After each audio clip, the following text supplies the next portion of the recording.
It's a realm where ordinary people face extraordinary worlds. Like fairy tale heroes, these men and women are folks whose lives suddenly go awry. And now these modern jacks and beauties confront challenges of body, mind, and spirit, with dark consequences if they fail. Deliria is a realm of innocence, challenge, and transformation, a place where the tales you tell are yours. A place where hope remains, the bravest force, and cleverness brings giants down. Welcome to Deliria. What might you become? Drunk. Real drunk.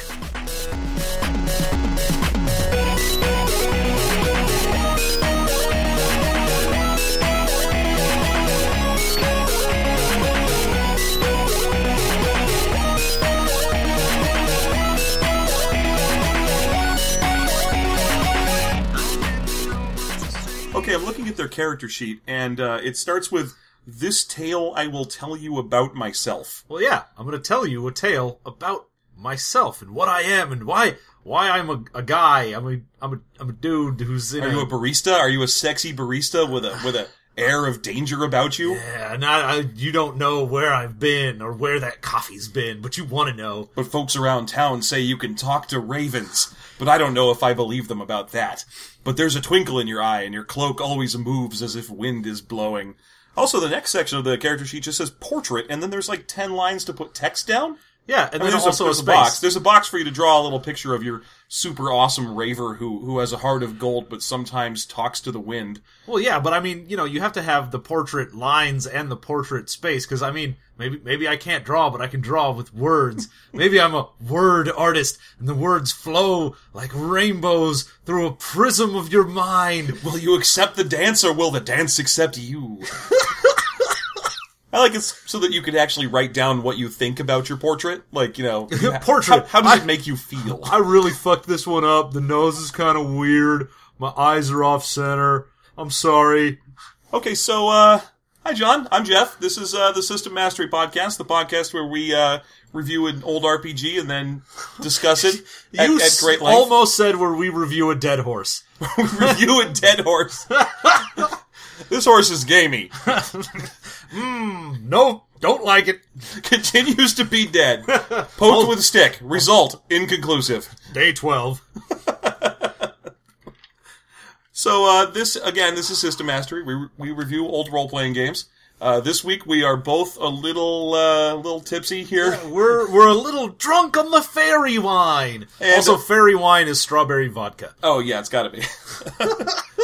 We are reviewing the book Deliria, Fairy Tales for a New Millennium. Yeah. It's by Phil Briccato, who was instrumental in early Old World of Darkness. Yeah, I think you mean Satyros Phil Briccato? Yeah, I do. Is it Satyros or is it Phil Satyros Briccato? I think it is just Satyros Phil Briccato. Yeah, I think Satyros is his first name-ish. Now, did that happen after he wrote this book? Did he determine a new first name for himself, do you think? I mean, again, no research. No, none. But I'm almost certain that he got to a point where he decided, yes, I am in fact satire-like. Yeah, do you think that gets him more play at parties and stuff when he introduces himself as... You would not believe the trim that he pulls down when he introduces himself as Satyros. Do you think he actually has to pull a pan flute out at the end of saying, "I'm Satyros Phil Briccato"? No, don't interrupt me. I have to finish. Let me get my pan flute out. I'm about to drop some Xanfir on you. Okay, so this book is from around 2002. Yep. And it feels like it. Yeah, this is at the height of our dumb White Wolf era. This is definitely one of those books where they want you to feel... It's a book for special snowflakes. Yes, I mean, more than almost anything else, which was one of the more defining problems with the White Wolf series, where you are a special snowflake. This in particular is like, no, really you. Grant you Woodward, specifically the co-host and producer of Saving the Game, which is a podcast this book, by the way, was a Christians and gamers back to the table, which you can find at savingthegamepodcast.org. So, again, thanks very much, Grant, for the gift. This has been an awesome book. We don't totally hate you for convincing us to read this. Not at all. You like podcasts, don't you, Woodward? Okay, so, He sent us 2 books, and the other one, the splat book for this game. Oh my god. We're not even getting into it, but Jesus. I want to talk about it very briefly, because we were just talking about how this is a game about how you are a special snowflake. The next book, the splat book, and I only skimmed it a little, is stats for playing as yourself. Yeah, I mean, every gamer at some point has taken their game and gone, how would I stat myself in this game? What's my dexterity? What's my charisma? You do it for about 5 minutes, and then you realize that you're fat and old and tired. Then you're like, oh wait, I've got 1s in every stat and I'm terrible. Oh shit, I would qualify for fighter because it doesn't have requirements. That's what happens to you. Yeah. So there's another book over there, and it works that way. There's classes in that. I mean, classes. This book. Let's be clear. This book has nothing. No rules. It's 170 pages into this main book before you find a rule. No, this book is a watery fart of content. Oh my god. So anyway, it has things for like playing indolent old man, toddler, just a tired guy, indolent old toddler. Just like in Who Framed Roger Rabbit. Yeah, exactly. So, let's get through the premise of what this is. And it took me a long time to get through the premise of what this is.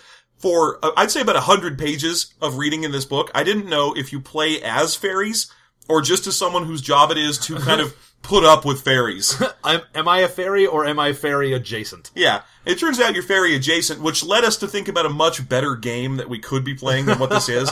Because this is a game of playing fairy tales. Like, Jack and the Beanstalk, or Cinderella, that sort of thing. Fairy tales. With the difference being that, fairy tales aren't actually about fairies. That's just a word they stick on there. And usually there aren't fairies in them, and if they are, they're extremely minor characters that briefly turn a pumpkin into a carriage or something. Yeah. In this, fairies take center stage and are annoying and prancy and stupid. Yeah, you live in the mundane world, but in the fairy world, everything is different. Why, there's mysteriums around every corner, and you might end up in a goblin market, and the goblins have things for sale, but everything they ask is far too much, but not more than you could afford. Maybe they want 3 robin's eggs. And you're like, oh my Christ, shut the fuck up. You hear a sound on the wind, but perhaps the wind itself is a sound. Dare you accept this cantata of music? That's... We could do this all day, because, and I'm not joking here, podcast listeners, if you flip this book open to a random page and stick your thumb on the start of a column, that column is some shenanigans about how great fairies are. Hold on, I just did exactly that, and Deliria isn't just a place, it's the dream of place, an incarnation of the elements, and a reflection of all their properties. Everything in this living world has both a literal form and a symbolic essence. Okay, that was a random page with a random point. I confirm this. He did not write that down in advance. It's just a random page.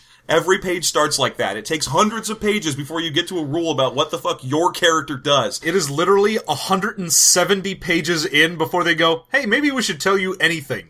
If you want a word of the day calendar where the word of the day is always, fairies are great, this is the book to buy. If you just can't get enough of whimsy... Yeah. Then boy do I have an RPG for you. Oh my god. Okay.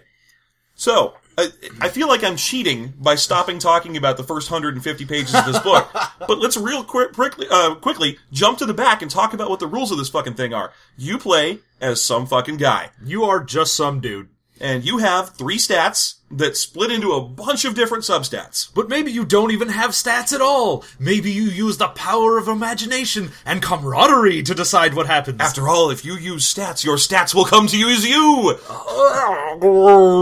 Yeah, okay. So, the book presents literally everything in it in 3 different steps of either you do this full LARP, there are no stats, there's no anything, and if you want to decide what happens, you either convince your storyteller guy that you want to be the king of hot shit, and he says, I don't know if you're the king of hot shit.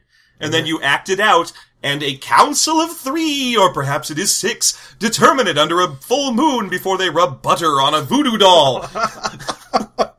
No, okay, so he's right, there are 3 modes. There's full-on LARP, which you still have a deck of cards, because... Yeah, you can still take a chance. Because the game either uses a deck of cards or 2d10 for resolution. Okay, so the deck of cards is, you have your 4 suits, and the black suits, if you pull a card and it's a regular number, then it is a negative of that amount to whatever your personal stats are, which is your grace, which, oh my god. Anyway, so the black suits are negative, the red suits are positive, and then you have the face cards will do certain things. Yes, like the jack is different from the queen and so on, and don't even ask me to remember what they are. Okay, so you take out the king of it's one hearts red king and the king of clubs. It doesn't really matter. You take out a red king and a black king. And then if you draw the king of the red cards, then you have a super awesome triumph no matter what your shit was. And if you pull the king of the black cards, then everything sucks forever and you're a big dumb idiot. Yep. Now, this is because this game is the LARPiest game we've ever read. And we've read Nexus live-action role-playing. Yeah, it has LARP in the name, and this is way LARPier. This is the LARPiest book I've ever seen. So, you have a deck of cards, because dice take you right out of a LARP, I assume. Probably. I guess so. I mean, I've never actually played in one, but I always hear it's like rock, paper, scissors, and smoking in the emergency stairwell. Is pretty much what a LARP is. Yeah, well, I mean, if you have dice, you have to have a place to roll dice. Yeah. And that means you can't be dancing in the fields, naked, while you sing your praises to the fairy queen! And sing the song of the crabs! Well, I mean, if you're dancing naked in the forest, you're probably gonna have to sing a song to the crabs, you know what I mean? Absolutely. And it's going to be their life song, and you will learn all about them. But, okay, so... that's how the chance mechanic works. The D10 version of it is the exact same resolution, just using D10s instead of cards. And I'm going to try and drunkenly explain this. You roll 2D10, and one of them is face, and the other one is number. So on a 1 through 4, it's red. On a 5 through 8, it's black. On a 9 through 10, it becomes a face card, and then you go over to your 1 through 10 die, which would normally be numbers or cards 1 or ace through 10. And instead, you use a chart to determine which face card it is. Yep. Good job. You did it. With the chart being, like 1 through 2 is the black queen, 3 through 4 is the red queen, etc. So, it's a little annoying to try and run that. And that's where if you're playing this game tabletop. So, there's the LARP mode. Yep. Then there's basic mode. Basic mode, which is, imagine if D&D didn't have skills. That's basic mode. Like, if every time you rolled anything, it was just like, strength check. Except in this game, there's only 3 stats, so it'd always be mind check, or body check, or spirit check. Yeah, so you've got your 3 stats, and you could have... They are your keys. Mm-hmm. You have 3 keys. Yes, we have 3 keys. Yeah, I saw 3 keys. Come sailing in. And these 3 keys are going to be all that you do. You do have skills, but you have a vocation. Mm-hmm. Which are additionally keys, and each one of the vocations splits down into even more sub-vocation-y things. Yeah, so you could be, like, I've got a vocation in technology, and then you could split that up into specifically, like, computers, or radio, or what have you. We're getting ahead of ourselves a little bit, because that's what advanced is. Yeah. So basic is you have a couple of vocations, very simple ones, things like technology, and, so, athletics. Your computer has a virus and you roll, or not roll, you have mind and technology, and that is your grace. Yep. Okay, then each one of... Now, let's move to advanced. Because advanced is the final frontier of this. This is the hard mode of this game for serious LARPers. This is advanced, Mark. Yeah. If you can pull this off, then you're going to pull down more trim than a guy named Satiros. How is that even possible? I don't think it is. I mean, maybe Satiros in a 3-wolf moon shirt. Which, I mean, basically is just Satiros in my mind. I imagine him constantly in the 3-wolf moon. I assume if he takes off his 3-wolf moon shirt, there's another one underneath it. Yeah, he is a never nude, but specifically for 3-wolf moon. Okay. So, when you switch from basic to advanced, your keys expand. So your body, for example, suddenly switches from just being body to being a core body stat, and then agility, beauty, health, and strength. So you switch from having 3 stats to 15, because you still have your key, and then each one of them has 4 substats. Yeah, because something might happen to your key specifically, or something might happen to just one of your stats. Mm-hmm. And the way that you calculate them is convoluted and stupid, if I mean, you've got essentially a point buy system in this game. It's point buy, and the way that it works is that when you get a key, like say for example you have a body of 4, which is I think higher than normal, then each one of your substats is also a 4 until you mess with them. Well, you get a number of points equal to whatever your stat is, I think, times the number of substats. Exactly. So that everything could be even, but you could just say, instead of a 4 and a 4, I've got a 3 and a 7 or whatever the fuck. Or... It lets you be way better, for example, with your mind at imagination than you are at perception. Yeah. Because maybe you see things not as they are, but as they could be, out in the ether, floating formless and yet formed. That's the best thing right there. That's the way that you do this. If you want to learn how to talk like a weird fairy idiot, just deny your own stuff right in the middle of the sentence. Yeah, you just proclaim something to be one way, and then maybe it's not. So let's run through those real quick. Imagination, intellect, perception, wisdom, belief, charm, passion, will, strength, health, beauty, and agility. Yeah. So, each of them, then, your keys also have interactions with their systems in similar ways. Yes. Basically, anything you do, combat is resolved whether you're doing physical combat or social combat the exact same way. Or magic combat, which is if you roll spirit at somebody. Yeah. Yeah. So basically, each of your different keys is a different way to attack or defend against something. So if someone is trying to physically punch you, then you've got your body stat and you can use that. And then if someone is trying to besmirch your good name, then you've got your mind stat and you can try to socialize back at them. And then if someone is trying to actually rip your soul out of your body, then you have your spirit stat and you can try and do something against that. So here's how this all works. You take, let's say we're playing basic. So I look at my spirit stat, and let's say I have a spirit stat of 3.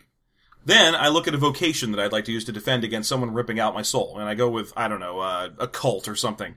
Because let's get this out there. I'm looking right now at the character sheet, and the vocation list is icons, not names, icons. This is throughout the entire book too. Oh yeah, there's icons everywhere. This is the 2002-iest book you've ever seen in your life. Instead of just saying, hey, this would be something that keys off of mind, they'll have a little picture of the mind stat thing, and that's it.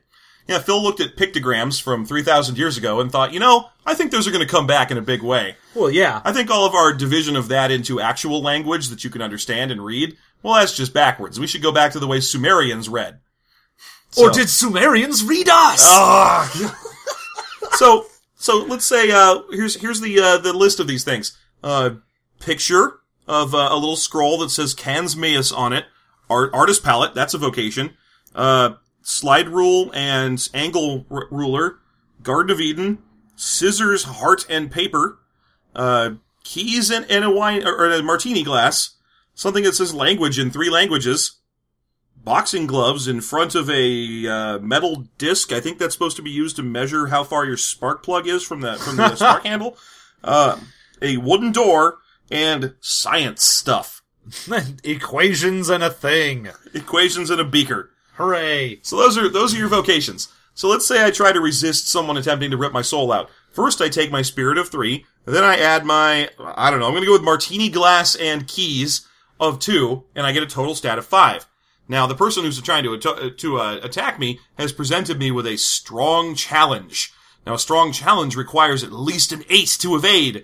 I only have a 5, so I can't simply evade it. Dare I take a chance? Maybe. You take the chance. Now, to take a chance, I draw a card. Or do that complicated dice nonsense I mentioned earlier. Let's go with cards. I draw a card from the modified deck that contains no jokers, no king of diamonds, and no king of clubs. And let me just say, it is horseshit that a game about fairies and bullshit like that doesn't keep the jokers in there. I know! What the fuck? Those should be, whatever they call the DM in this game, wildcards, right? Oh yeah, no, when you pull the joker, it should be like, and then a fairy shows up and turns your testicles into butterflies. Or perhaps, he turns your butterflies into testicles!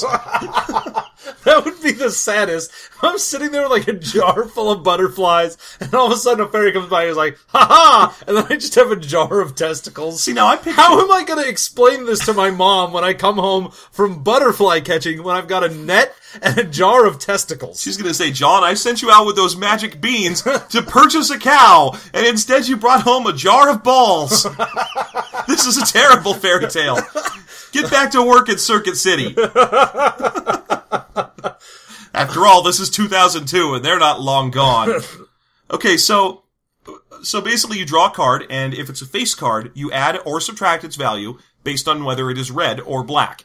So let's say I drew a 3 or higher of hearts. Yay, I got to an 8, and my magical task of resisting my mind getting ripped out is a success. Hooray! And that's basically the core concept of the game. Now, it can get way more advanced. For example, if you want, let's say you want to drive a car. If you're playing LARP mode, you say, I would like to drive a car. And then your DM or ST or Ferry Master or whatever his name is says, well, I don't know. Do you think your character can drive a car? And you say, well, with a flourish of my trench coat, I whip my hair back and forth and then flash my gray, turning slightly into purple eyes. And then I drive the car. And he says, well, that seems like an adequate description, so I'll confer with the council. And then he confers with the council and they say, fine, you drive the fucking car. If you're playing basic, then you roll, I don't know, which one do you think it is? Body or mind to drive a car? Probably mind, I guess. Then you just check your mind, and if your mind is higher than the difficulty of driving a car, then you do, and if it's not, then you take a chance, and then you do or you don't. If you play advanced, then it's roll your mind plus your, let's say, I don't know, which one of these do you think is driving? I'm going to say slide rule, socket wrench, and piece of paper, which a subcategory could be, but it isn't, because they aren't subcategories. You're supposed to make them up yourself. Driving. Yeah. Maybe it's not driving. Maybe your subcategories for that one are socket wrenching, angle ruler, and piece of papering. Or maybe I've got a subcategory that's just movement, and I say, isn't driving just moving? Wouldn't I be able to move? Or does the world move around me as I sit in my car? I gotta say, normally that would be where my thought process would go. I'd create a skill called doing stuff. Alright, in my science vocation, I've created the subcategory of science. Yeah, so, and then, fuck you. In my mental category, I've created the subcategory of thinking. And I use that one whenever I need to accomplish a task that involves some kind of thinking. Yeah. And then in my fighting category, I've got hitting guys. Yeah. And then over in spirit, I've got, spirituality. So, yeah, I think I'm all set to play this game. Except this game is so dumb that I didn't even engage the part of my brain that is a power gamer. It didn't even turn on. At no point was I like, oh, I could beat this game. I don't want to. No, you don't want to beat this game because that requires engaging with this game. I kind of want to hold it with tongs. I feel like the more I touch this game, the more it infects me. Or do I infect it? The only good thing about this game is it brings me back to a world of 2002 where I haven't seen Independence Day yet, so I've got that to look forward to. Yes, you will be entirely welcome to Earth. It will be amazing. It'll be a welcome change from this. Yeah. So let's talk about the setting of Deliria. Do we have to? Kind of. Alright, so the game purports that you play as a normal person who's going to grow and learn by going on magical adventures.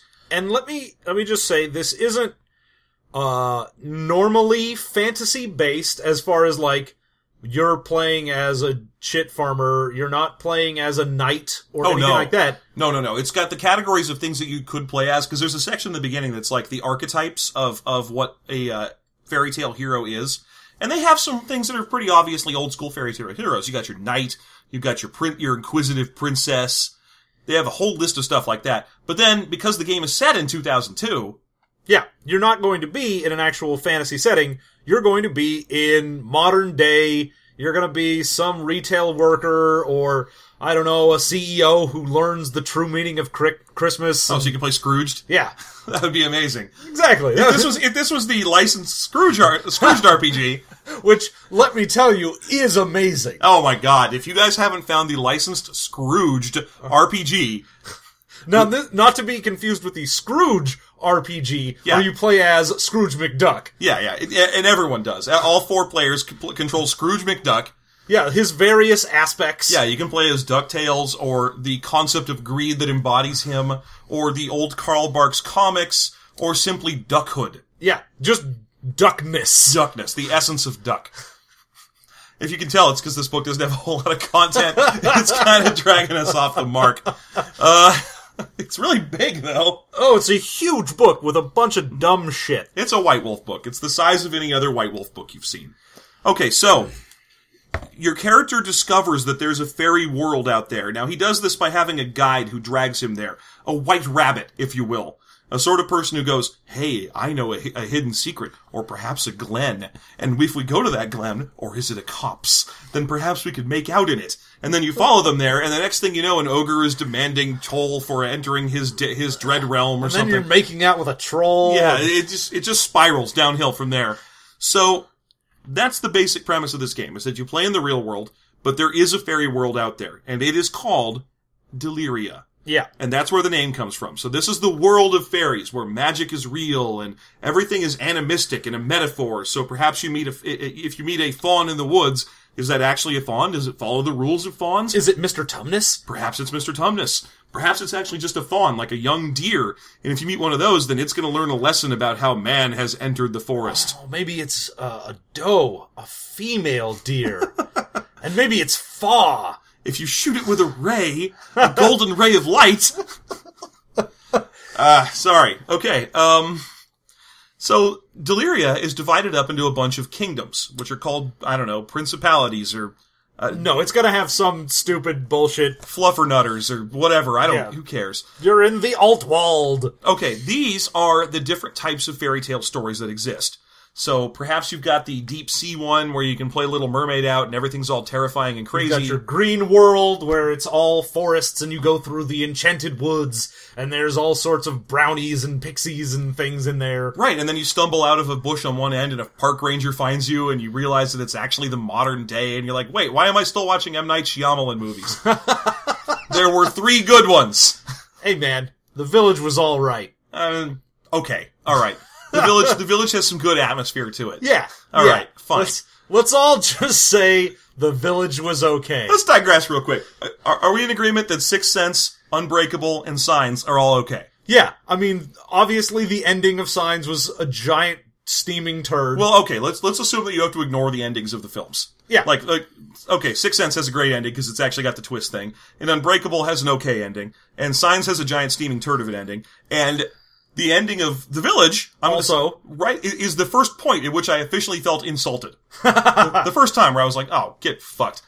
Literally, these guys pay to keep airplanes from flying over them and shit. This is the dumbest thing I've ever heard. Also, all of these people talk like 18th century old-timey goofballs, and yet all of them, every single one of them, was born in, like, New York in 1988. Yeah. Well, you also, one of the, interestingly, why I like The Village is because everyone says that the acting was kind of poor, but you realize that all of the grown-ups are the ones who do the accents and things aren't doing it well, but the ones that are playing the children actually don't mess up in their grammar and how they say things, because they grew up with it instead of being one of the adults. So this has been my digression for why I think The Village is actually good and people can eat my dick. I don't even think it's a digression. I feel like the adults are playing Deliria. Yeah, basically. Oh, we are in a fairy world. Those we must not speak of. They will bring about ruin if you wear the color red. Yeah, so that makes perfect sense. Yes. You could totally play Deliria as a game of the fucking village. That is basically the green world. Yeah. Now, there's also one that's D&D Planet. Oh, Planet D&D. It's not actually called that. I'm not going to remember. It's just some name like Vault. I think it's called Faerun. Yeah, Faerun. Yeah. It's called Grey Hawk. That's a weird name. It's called Eberron. Dark Sun? It's called Oriental Adventures. Spelljammers? How long can we do this? No, okay, let's not, because that's boring. It's called like Volkmer or something, and it's the D&D world where princesses rule, and there are dark elves who crave your power and what have you. There's also one that's called the Barbarian Realms. This is my favorite one. The Barbarian, or the New Barbarians. First of all, the New Barbarians, didn't they write that Don't Give Up song from like 1991? I'm pretty sure the New Barbarians had that song where they're like, you drive me crazy. I'm pretty sure that was the New Barbarians. Oh, I could have sworn they sang the Don't Give Up, You've Got a Reason to Live. Is it? Anyone? New Barbarians? Anyone? Something. It's one of those, right? Yeah, one of them. Maybe both. Maybe both. They split up, came back together. No. The truth is far worse than our dumb mugging. The truth is that New Barbarians are humans who have entered the fairy world by playing World of Warcraft. Except it's 2002, so it's mostly people who are entering the fairy world by playing EverQuest. Yeah. Or, what else would be back that old, City of Heroes? Yeah.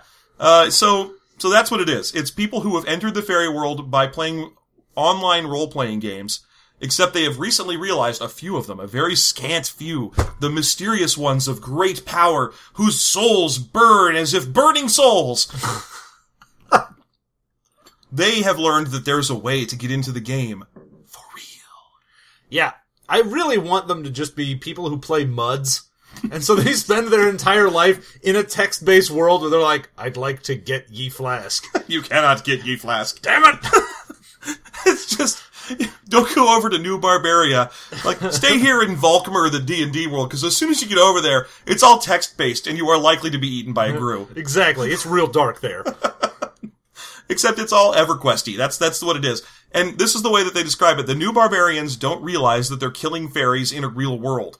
They think they're playing a video game, for the most part. And so fairies who are endlessly amused by everything will occasionally go over there to fight them and have fun.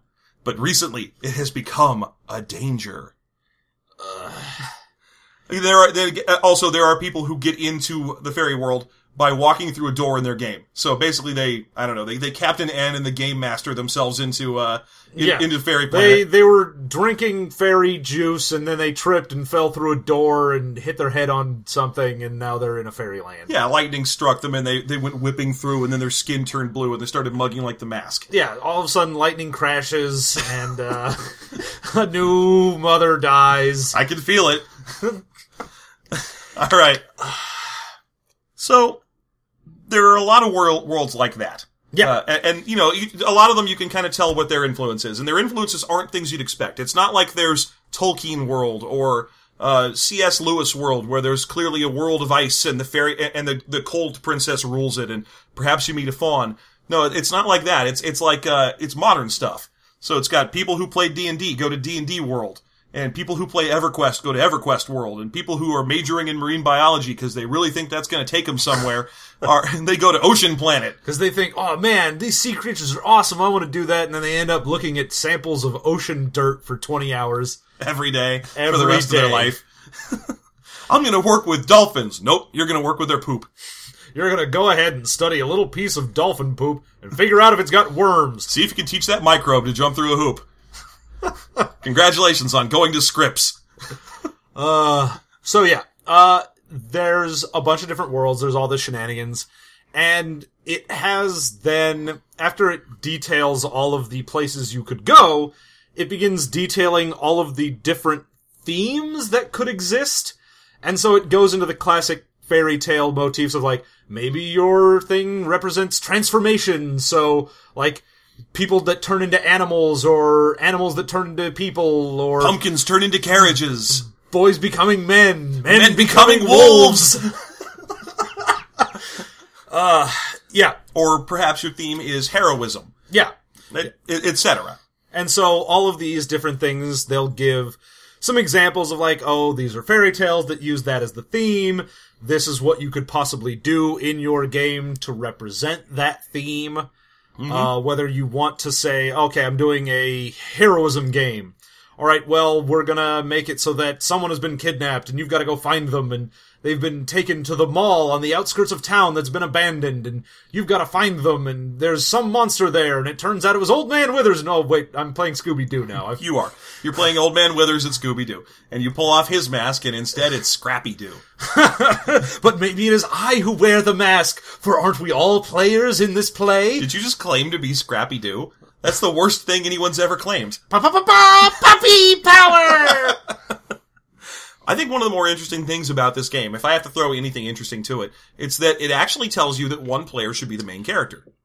Which, ends up kind of happening in a lot of games where whoever the player with the most charisma or the most LARP ability... Right, yeah, oh, that's fair. I mean, this one tells you to rotate. Yeah. Today's a Jason story, so his character... Fulalulia, the amazing barista, because this game is the worst concept. Yeah, so you'll take turns of like, alright, here's the story of Ma, and because you're telling a fairy tale, most fairy tales don't generally revolve around more than one, maybe two characters. Mm-hmm, yeah. So, you get all of your single stories, maybe you have a Hansel and Gretel where it's the two of them. Yeah, there's a couple of those that exist out there. But you usually don't have an entire entourage of people that all get center stage, at various points in time in your fairy tale. I mean, granted, there's the potential to play as, say, for example, 3 pigs who have to learn about house building. Yeah. Or 3 bears whose home is invaded by a cruel spirit that ruins their mostly, porridge. That would be playing as the cruel spirit of porridge ruining. Are you? Or am I not? Or does the spirit play you? Oh, or has the porridge ruined me? For have I tasted divinity? So yeah. You play as... They want you to have one core character, and then everyone else plays their character, or I love this section where it's like, well, there's one guy who's part of your LARP circle who has been pulling a lot of late hours recently. So instead of playing one character, he plays a lot of characters who pop in and out and do little things. Yeah, it gives you the option of, if you didn't want to play the character that you made, you could play a bunch of bullshit NPCs for me, because I'm real boring as the ST. Well, it's because it's a LARP thing. You can't have the ST jumping back and forth across the room and being like, now I am a mysterious raver. Well, I mean, probably. Imagine the width of my pants.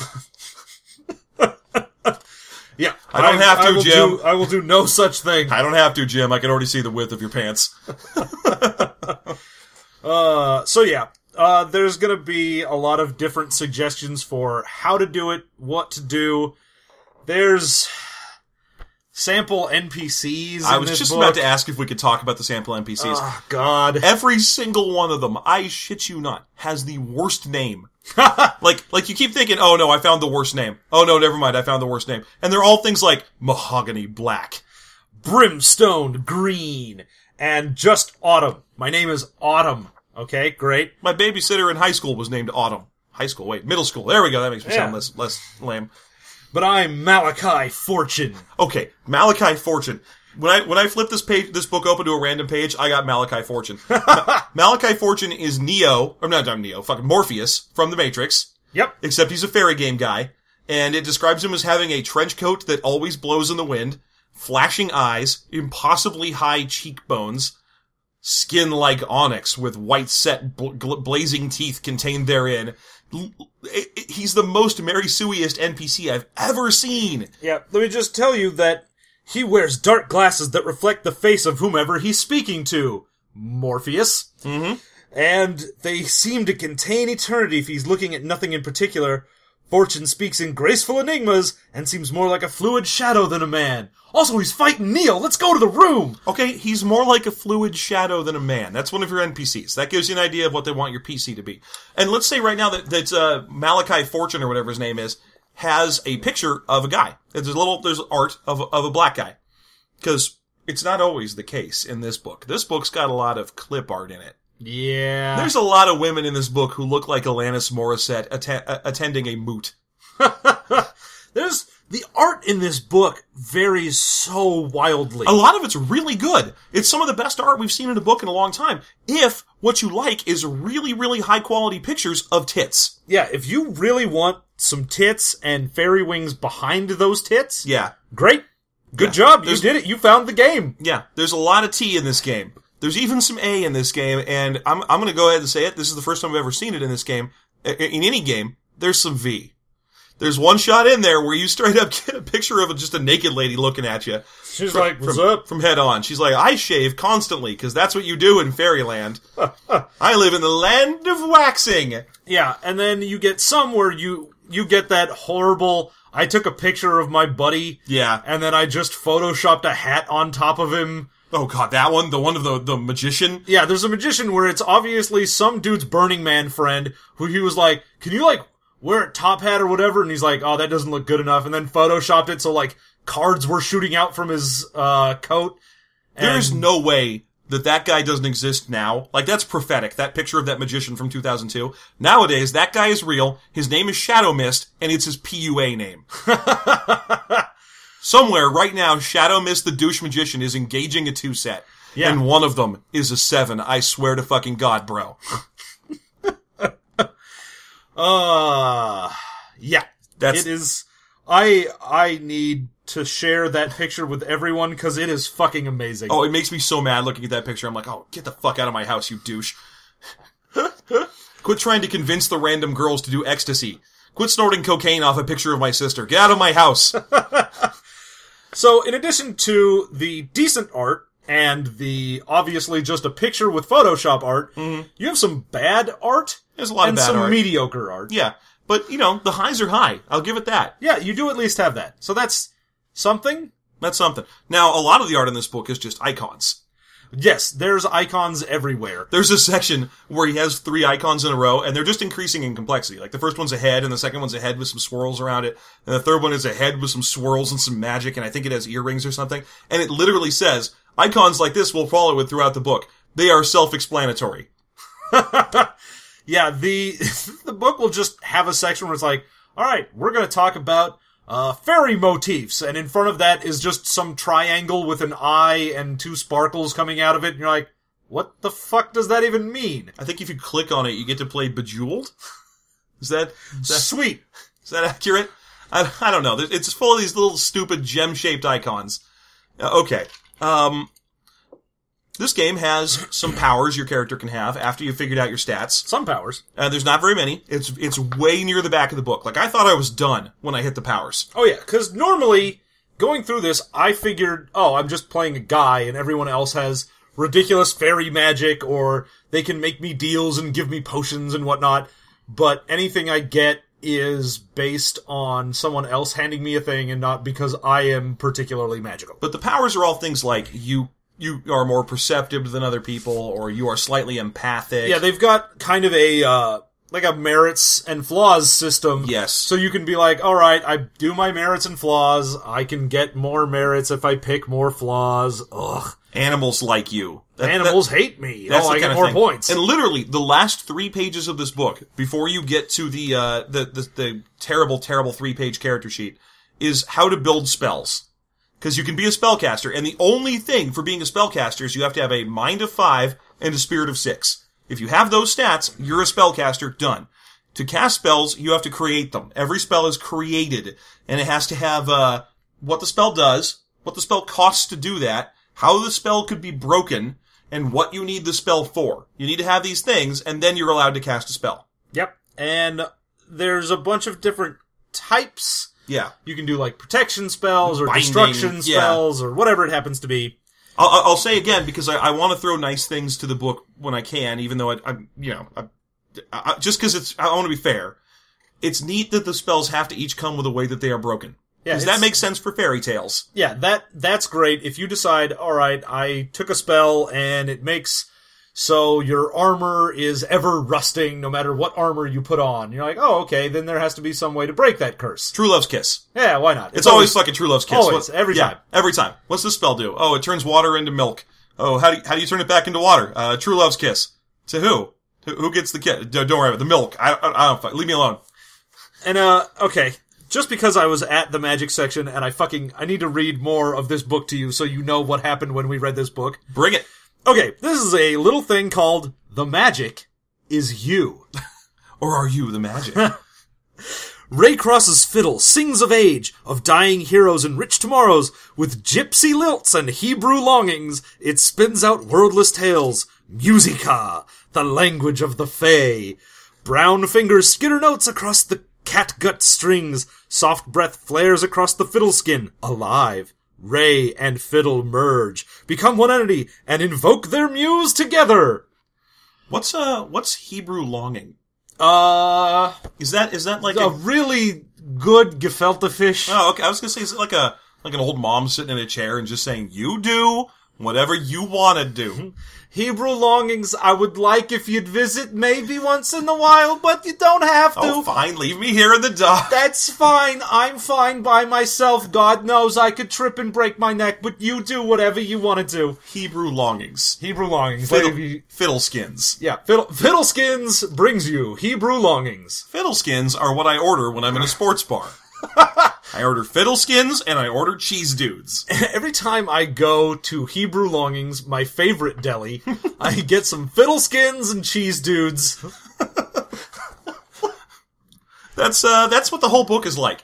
I can't stress this enough. If you ever find a copy of this book, open it to a random page and start reading, and what you are reading about is how fairies are great. Now, you don't think you're reading about fairies are great. You think you're reading about how ether is all around you, except you're all around ether, and perhaps if the song calls you, a light will come forth from a goat. Okay, so we were just talking about the spells and the shit you can do. Yes, powers. Your character's little powers. And how fairies are great. Mm-hmm. We haven't actually talked about what fairies are yet. Well, the big thing for me is this book is wall to wall. Your character is garbage and the NPCs are amazing. Yes. It never stops reminding you that, okay, maybe you have a spell that can heal someone, but there's no such thing as resurrection unless a powerful NPC shows up and does it. Yeah. Like, great. Okay. Wonderful. All right. So fairies do it. Okay. Whatever. Every single time it talks about anything you could do, it always goes, but there's a limit. You can't do more. Except for NPCs, who are always better than you in every way. Fairies can do whatever they want. There's, in the second book, in the Splat book, it mentions briefly rules for how to play as fairies. But it does mention that you can only play as crappy, basic fairies, the kind that are... Oh, them basic fairies always getting them lattes. Yeah, the magic winged lattes. And getting their fairy yoga pants. Ethereal Ugg boots. Wearing their North Face jacket of protection. Yeah. Actually, it's a sleeveless vest, excuse me. Sorry. I'm sorry, my basic is a little off. They summon the entities of the spheres with a vanilla candle from Yankee Candle. Yeah. Yeah, okay, got it. You can play as fairies, but you have to play as one of the lower fairies, because the good ones are way too good for players to play. Yeah, it is always insisting that no matter what you do, these fairies are better than you. So there are like 4 kinds of fairies. And the fairies come in little, basically, lights, like, just kind of whizzly diddly lights that do, that flutter around people who are being creative, or perhaps they repair shoes in the night. That sort of fairy. Basically the fairies from, like, the, first Ewok TV movie. The kind that are just a little light and you catch it, and then later it scares a giant. It's like the fairies from Willow. Yeah, or the fairies from they're useless. Exactly, yeah, just like they them. do nothing. Yeah. They're just little lights. The most any one of them does is kiss Willow on the nose. Yeah. That's it. Now, the next step up is like the pixies or brownies or whatever from Willow. Again, from Willow. Yeah, we're using a Willow-based economy here.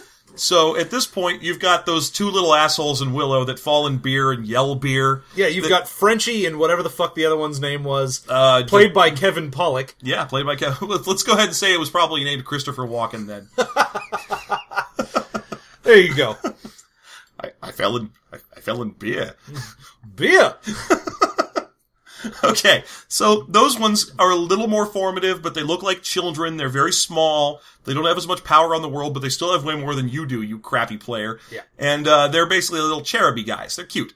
Now, the next step up is human-sized fairies who are kind of magical and interesting and sort of your general fae. Yeah. The sort of fairy you picture when like life-sized fairy, like someone who's the same size, someone who has wings sticking out of their back. You know, in Hook, when Tinkerbell got all big and she was like, "Put it in me." Yeah, you remember in Big when Tom Hanks got all big and was like, "Put it in me."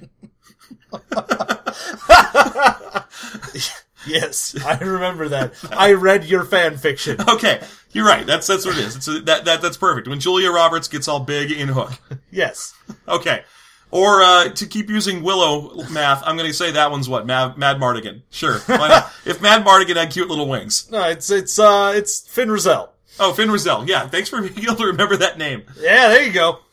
And then there are noble fairies, which are like the kings of fairies. They're the best. Yeah, and that is the fairy queen that gives him the, Shalindria. Shalindra! Very nice. Shalindra has a wand that gives to Willow, and she's a big fuck-off spirit fairy, and there you go. So it's the Willow RPG, except that instead of playing Willow, you play the village. Yes. You are a shitty midget with a shitty life, and then a fucking fairy shows up and screws everything up. At the most, you can hope to play that second rank of fairy, which is like the girl Gelfling in Dark Crystal. Yeah. That'd be pretty fun. Maybe you're Burgle Cut, and you're in charge of the money in the village. Your knowledge of Willow is astonishing me right now. Yeah.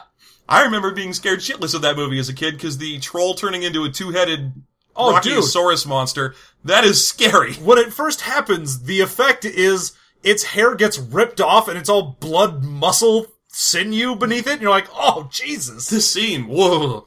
So, if you were also scared by the scene where a troll turns into a 2-headed monster in Willow, after first turning into a pulsating football made of meat and fur, then please leave a comment in the comment section below. All right, we got about 10 minutes left, so let's talk about our favorite and least favorite aspects of this game, which is going to be the most fun part. Yep.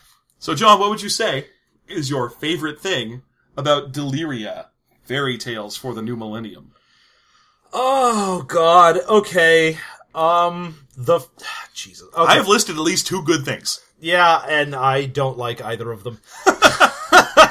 I'd probably say my favorite thing in the book is the split in rules. I actually like the basic advanced split. Well, I don't really care for the LARP bit, because a lot of it ends up being oddly taking some of the rules from the basic, and then in weird ways they start talking about, like, how you would resolve certain things, and it ends up being way more complicated because you're trying to LARP out stuff instead of just rolling for it. It ends up with him, like, consulting other players. So it ends up saying, like, oh, at this point you have to put forward... Do the other players think you accomplished your goal with the little play that you put on? Yeah. And, again, I've never played in a LARP, but my understanding from people who have talked to them is that they are the clickiest things in the world. Yeah. So it'd be like, no, Deborah, you didn't accomplish anything. Yeah.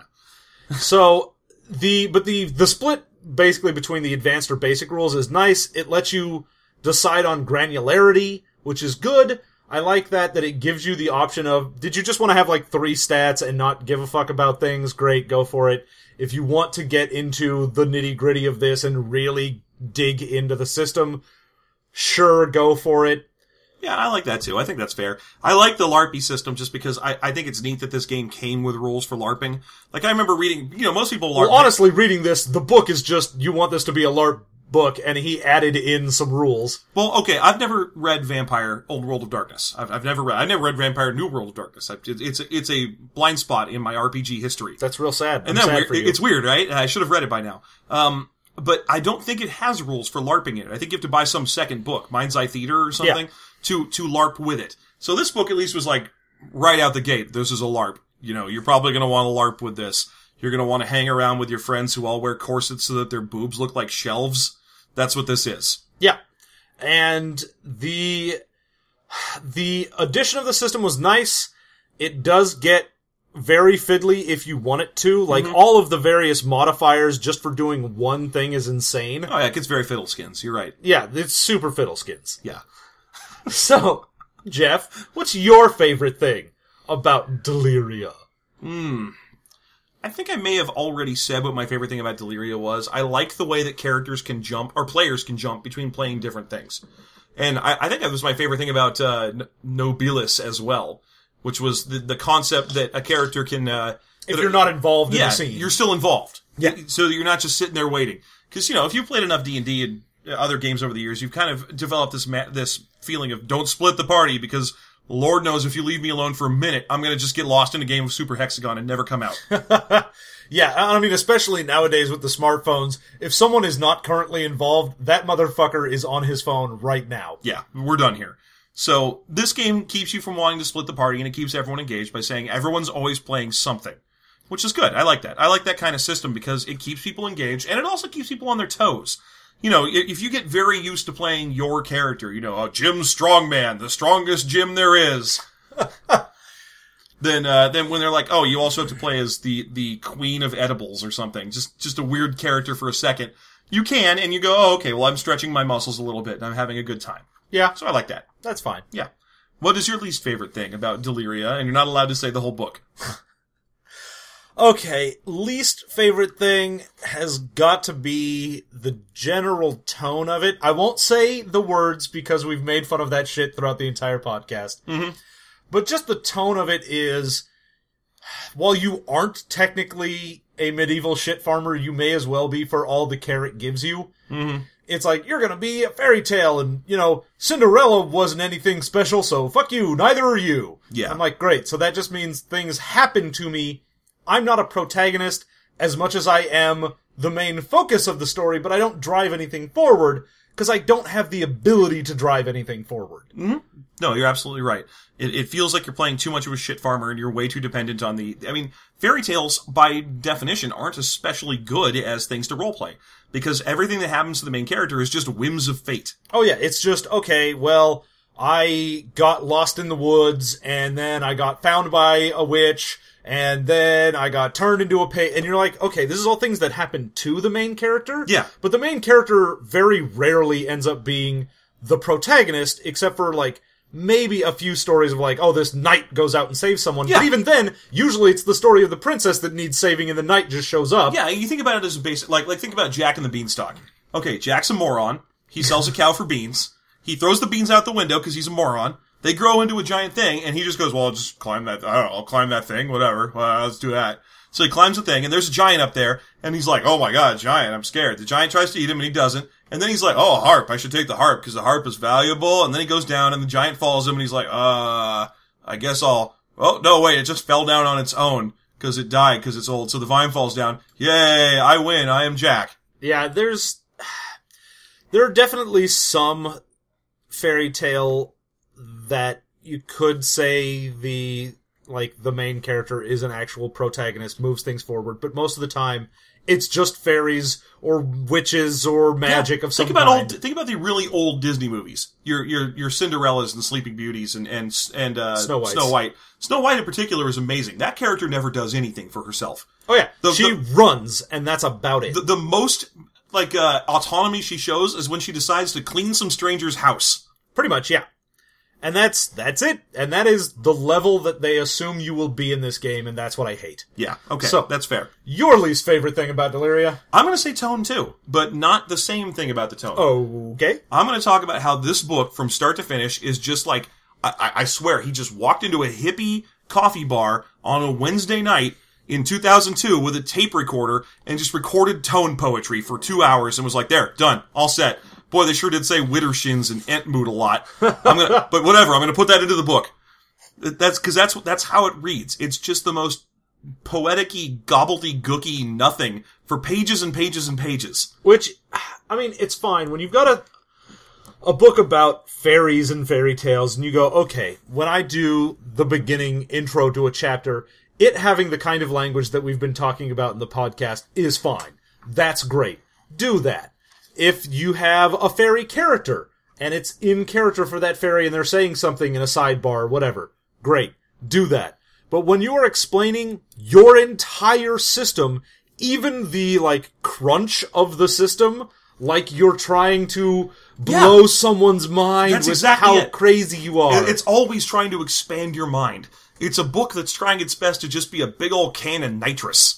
And it doesn't work because you just get sick of it. You're just like, oh, I really want to see a rule. Can I just see a rule? Turns the page. The breathless stag clatters upon the cobblestones. Dare he enter the goblin market? Just, okay, alright, let's try another page. Perhaps all fish are geniuses. You will never know, for fish fly through the ethereum. Okay, alright, what's my character called? It just keeps going like that. Yeah, the fact that it just goes forever is insane. To me, this is the second book I've read about fairies where that's the exact same thing. Well, yeah, because if you're the type of writer that wants to write about fairies, you're also the type of writer that wants to write like that. Because I also read the Exalted Fair Folk first edition. Ah, yes, by Dr. Moran. Dr. Moran, and it's the same thing. Like, I've read that book cover to cover twice, and I still can't tell you how anything in it works. Nope. It's the same thing. You get this, it's just a fairy thing. People who start writing about fairies just start saying words like Widdershins and blessed be and stuff, and they can't stop themselves. It just automatically. I wonder if there's any other species where that happens. Like, if you write about mermaids, do you start writing as if you're Daryl Hannah? Does that happen to you? That's what happens. That is exactly what happens. Congratulations, you figured it out. It's gonna be 80s movie night here. So there you go. That's my least favorite thing, is the tone of the book that never fucking settles down and switches into rules at any point. Okay, would you play Deliria? Oh God, City of Violence. I would City of Violence all over this. I would rather play Haven, City of Violence, than Deliria. Oh wow, that's terrible. Like, that is how much I hate everything that has to do with it, because it is offensive to all of my senses. Like, everything about this book just pisses me off. Mm-hmm. Even just picking it up without opening the book, just looking at it makes me angry. The cover is basically one of those sun faces, but it's in a flower, because maybe the sun is a flower, and it blooms with light. Yeah, that sort of thing. With a weird little black nose. Yeah. I'm sure I could come up with some wicked poetry for what black noses are all about, but I'm not going to. So no, you wouldn't play this game. No. I don't blame you. And would you play Deliria? No, but I would play it more readily than I would play Haven City of Violence. Because at least, and I'm going to say that because at least it's simple. I can explain how to play this game to other people if I need to. If I were to release the abridged version of this book where it had nothing but your character has mind, body, and spirit, roll mind plus vocation to accomplish task, I'd be like, yeah, great, that's easy. That's a simple set of rules that I understand and I can write down and codify. And then after that, what I can do is just take a huge basket of magnetic poetry tiles and just fling them at random onto a refrigerator and then write that down as a book. There you go. Yeah. So no, I would not play this. Good. However, I would like to once again thank Grant Woodward of Saving the Game at savingthegamepodcast.org for submitting the book to us. Thank you, Grant. We're keeping it forever. I don't want to, but we are. It's happening. We're not mailing anything back. This is probably going to go into a bonfire where we dance naked and sing songs to the fire god. As awesome as that would be, it's actually going to go on the big collection wall of dumb RPGs we have. Yeah, well, sadly. So, once again, thank you very much for your submission. It's been a great time reading it.